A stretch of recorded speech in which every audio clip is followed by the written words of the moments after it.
দাদা সৌরভের মুখে সতর্কবার্তা, সঙ্গে 4জন পছন্দের ক্রিকেটারের নাম উল্লেখ করলেন তিনি। হ্যাঁ, বহু আলাপ আলোচনা ও দফায় দফায় বৈঠকের পর অবশেষে চূড়ান্ত হলো ভারত পাক ম্যাচ। নির্ধারিত সূচি মেনেই ভারত পাকিস্তানের ম্যাচ খেলা হবে। একটি সংবাদ সংস্থার মুখোমুখি হয়ে সৌরভ বললেন, পাকিস্তানের পক্ষে ম্যাচটি সহজ হবে না। তিনি বলেন, এটাই বিশ্বকাপের সবচেয়ে বড় ম্যাচ। 15ই ফেব্রুয়ারি রবিবার সেই মহারণ। তবে ভারতকে হারানো পাকিস্তানের পক্ষে সহজ হবে না। ভারত খুব শক্তিশালী এবং ভয়ঙ্কর একটি দল। দাদা সৌরভ জানান যে এখনও পর্যন্ত বিশ্বকাপের সব ম্যাচ বেশ ভালো হচ্ছে।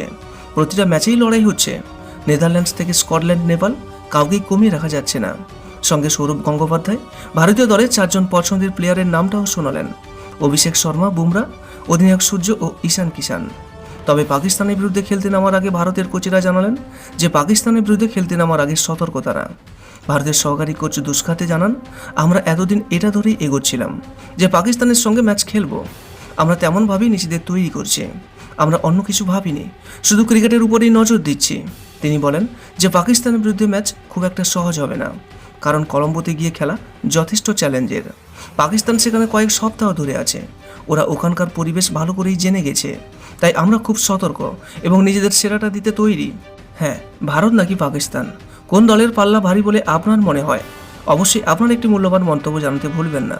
এবং ভিডিওটি ভালো লাগলে একটা লাইক করবেন এবং আপনার কাছের মানুষদের কাছেও শেয়ার করবেন। এবং নিয়মিত এরকম আপডেট পেতে আমাদের এই চ্যানেলটিকে অবশ্যই সাবস্ক্রাইব করে রাখবেন। সর্বদা সুস্থ থাকবেন এবং ভালো থাকবেন। নমস্কার।